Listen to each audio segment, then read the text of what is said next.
यार पाकिस्तान की आर्मी की एक्सरसाइज कमाल की बात है सब, ये कैसे हो सकता है। और इंडिया और पाकिस्तान की आर्म की कुछ उनकी जो टुकड़ियों का एक मंच पे होना, हालांकि इसकी वजह से इंडिया और पाकिस्तान के रिश्तों में कुछ सुधार होगा, मुझे ऐसा नहीं लगता है। एक बात तो है कि अभी भी अगर देखा जाए, सपोज करो कि पीपल टू पीपल जो होता है, और वो कॉन्टेक्स्ट अभी भी इतने बुरे नहीं हैं। सब कुछ तो आप बेच के जा रहे हो साहब, हिंदुस्तान से खरीद के क्या ले गए आप? कुछ नहीं ले गए। ये बड़ी दिक्कत है। वो कहते हैं कि आपके लोग आए हमारे मेडिकल कॉलेज में पढ़े, तो यहाँ माल कौन बेच रहा है? ये माल भी रशिया बेच रहा है। तो मेडिकल कॉलेज किसके चलेंगे? उनके चलेंगे। फीस किसको मिलेगी? पैसे किसको मिलेंगे? रशिया को मिलेंगे। तो हमें क्या मिल रहा है भाई? सब कुछ तो हमसे जा रहा है। यार पाकिस्तान की आर्मी की एक्सरसाइज कमाल की बात है सब, ये कैसे हो सकता है। और इंडिया और पाकिस्तान की आर्म की कुछ उनकी जो टुकड़ियों का एक मंच पे होना, ये एक्चुअली एससीओ फ्रेमवर्क है। इसमें ईरान के अंदर काउंटर टेररिज्म ड्रिल में ये चल रही है सारी की सारी, और उसमें भारत की सेना की टुकड़ी भी है, और इकट्ठा ये काउंटर टेररिज्म का ये अभ्यास चल रहा है, और ईरान में हो रहा है। ईरान के साहंद के अंदर ये हो रहा है। शंघाई कोऑपरेशन ऑर्गेनाइजेशन जो है उसके अंतर्गत एंटी टेररिज्म ये एक किस्म की एक्सरसाइज है। हालांकि इसकी वजह से इंडिया और पाकिस्तान के रिश्तों में कुछ सुधार होगा, मुझे ऐसा नहीं लगता है।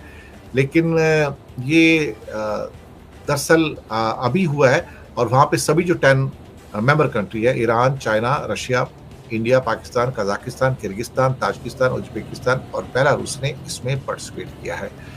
और इसमें सभी लोग ले रहे हैं। इंडिया और पाकिस्तान की जो सेना की टुकड़ियां हैं, आर्मी की टुकड़ियां हैं, वो भी इसके अंदर भाग ले रहे हैं। लेकिन एससीओ का मंच एक ऐसा मंच है जहां पर कई बार एक जॉइंटली काम करना पड़ता है। कई बार ऐसा भी होता है कि जैसे यूनाइटेड नेशन की जो पीस कीपिंग फोर्सेस हैं, वहां भी कई देशों के जो सोल्जर्स होते हैं वो उनकी टुकड़ियों में काम करते हैं। उसमें नेपाल, बांग्लादेश, इंडिया, पाकिस्तान से तो काफ़ी बड़ी स्ट्रेंथ जाती है। तो अपने आप में ये कम से कम ये होता है कि लोग एक दूसरे को जानने की कोशिश करते हैं। और एक बात तो है कि अभी भी अगर देखा जाए, सपोज करो कि पीपल टू पीपल जो होता है, और वो कॉन्टेक्स्ट अभी भी इतने बुरे नहीं हैं। बांग्लादेश के साथ सरकारों के कॉन्टेक्ट खराब है, लेकिन बांग्लादेश के लोगों के साथ संबंध बहुत अच्छे हैं। नेपाल की सरकार के साथ भी इतना कंफर्टेबल इंडिया नहीं था, लेकिन नेपाल के लोगों के साथ रिलेशनशिप बहुत स्वीट है। तो सरकारों के साथ रिश्ता होना एक चीज होती है, और लोगों का जो रिश्ता होता है पीपल टू पीपल, वो एक अलग चीज होती है। इन दोनों में जमीन आसमान का फर्क होता है। लोगों का ज्यादा करके पॉलिटिक्स से कुछ लेना देना नहीं होता है, लेकिन कभी कभी ऐसी एक्सरसाइज होती है, थोड़ी स्ट्रेंज होती है, but that's a part of life. Some time आप आमने सामने आ जाते हैं। कभी ऐसा होता है ना कि आपकी इंडिविजुअल लाइफ के अंदर कभी आपकी किसी से दुश्मनी हो, और फिर आपके सामने आ गए, किसी फंक्शन के अंदर आप मिल गए, तो आपको हेलो हाय भी करना पड़ जाता है। Life is like that. तो कहते हैं चलता रहता है। इसके बाद रशिया जो है भारत को पोर्टेबल न्यूक्लियर प्लांट्स भी देने जा रहा है। स्मॉल मॉड्यूलर न्यूक्लियर रिएक्टर हैं, और इससे भी एक साझेदारी खुलेगी। उससे दूर दराज के जो एरियाज हैं वहाँ पर भी एक साफ सुथरी बिजली को पहुँचाने में मदद मिलेगी। एक स्पेशल और प्रिविलेज स्ट्रेटेजिक पार्टनरशिप, मुझे तो यही नहीं समझ में आता है कि इसका मतलब क्या है। थोड़ा बहुत डिप्लोमेसी का मुझे भी पता है। इंडिया और यूएसए के बीच में एक स्ट्रेटेजिक पार्टनरशिप थी, अब कहते हैं कि हम इसको उठाकर ऊपर ले गए हैं। अब ये special and privileged strategic partnership हो गई है। ये शब्दों की हेरा फेरी है साहब, इसके अंदर कुछ नहीं है। मुश्किल शब्दों का उपयोग करके साहब आप दुनिया को इम्प्रेस कर सकते हो, लेकिन उसके अंदर कोई सब्सटेंस भी तो होना चाहिए। अब ये पोर्टो न्यूक्लियर हो या मिलिट्री वेयर हो, या फिर आपको तेल बेचना हो, या फिर आपको फर्टिलाइजर बेचना हो, सब कुछ तो आप बेच के जा रहे हो साहब। हिंदुस्तान से खरीद के क्या ले गए आप? कुछ नहीं ले गए। ये बड़ी दिक्कत है। वो कहते हैं कि आपके लोग आए हमारे मेडिकल कॉलेज में पढ़े, तो यहाँ माल कौन बेच रहा है? ये माल भी रशिया बेच रहा है। तो मेडिकल कॉलेज किसके चलेंगे? उनके चलेंगे। फीस किसको मिलेगी? पैसे किसको मिलेंगे? रशिया को मिलेंगे। तो हमें क्या मिल रहा है भाई? सब कुछ तो हमसे जा रहा है। एक्चुअली सारी की सारी डील जो है ना, एक तरह से वन वे ट्रैफिक हो गया, जहाँ पे सारा माल रशिया बेच रहा है और हम खरीद रहे हैं। सब लोग हमारे पास आते हैं क्योंकि हमारे पास पैसे हैं, डॉलर है इंडिया के पास।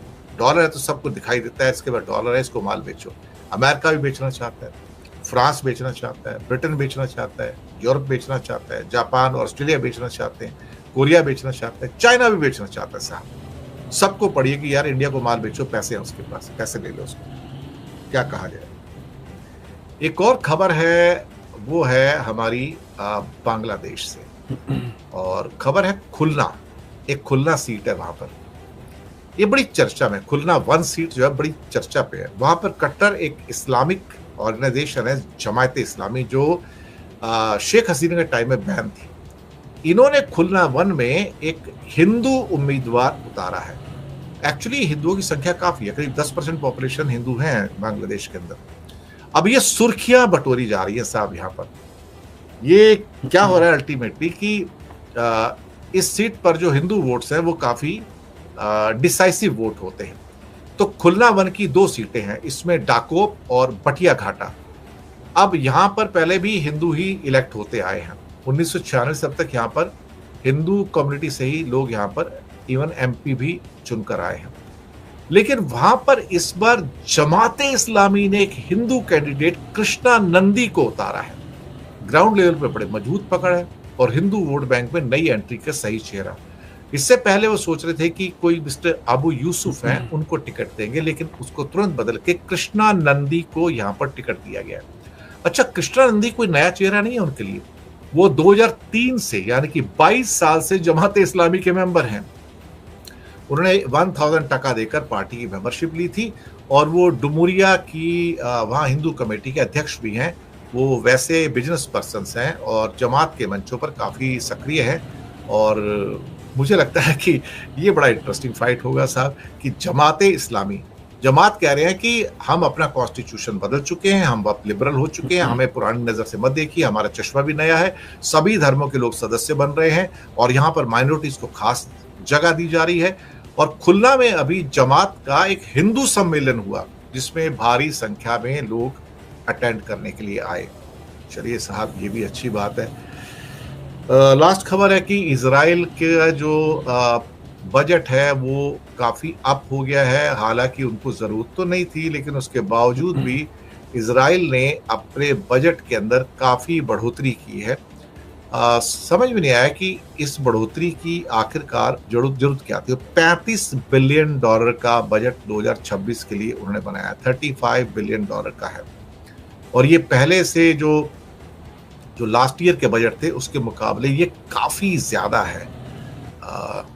पता नहीं क्या क्या और प्रिपरेशन कर रहे हैं। और इसके अलावा वो पीछे जो गजा के साथ जो वॉर हुई है, जो लेबनान के साथ वॉर हुई है, ईरान के साथ वॉर हुई है, तो उसमें भी इनका काफी पैसा खर्च किया है। मुझे लगता है कि शायद इसीलिए हथियारों को भी और ज्यादा पैदा करने के लिए उन्होंने ये अपने बजट में एक बहुत बड़ा इंक्रीज किया है। इजराइल जैसे छोटे कंट्री के लिए 35 बिलियन डॉलर का defence budget, something very big, very huge.